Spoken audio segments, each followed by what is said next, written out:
Pride Daily. Hi there, I'm Kev McGrath. Coming up, the accidental homophobe. First though, a transgender man's jumped into a freezing lake in America to rescue a baby.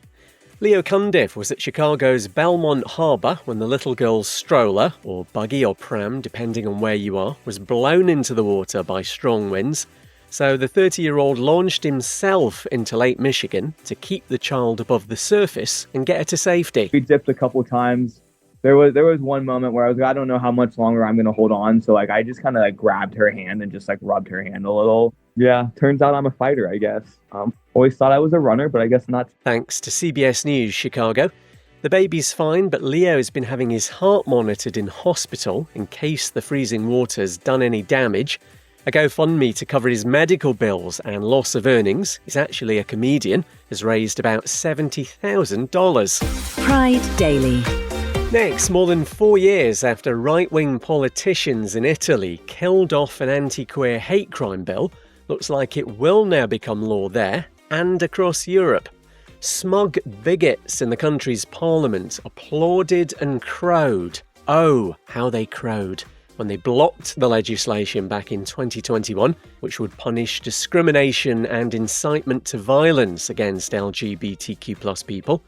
Not cheering now, though, because the bill's been incorporated into a Victims of Crime directive just approved by the European Parliament, which looks set to be voted through in the spring. Pride Daily. And a Czech ice hockey player reckons when he used an anti-gay insult during a game at the Winter Olympics, he didn't know what it meant.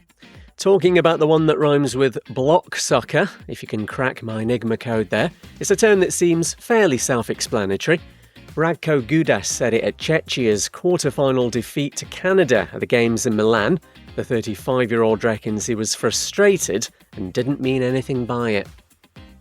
No time to tell you that. It's Purple Friday in Scotland, my homeland, a yearly fundraiser for queer youth services.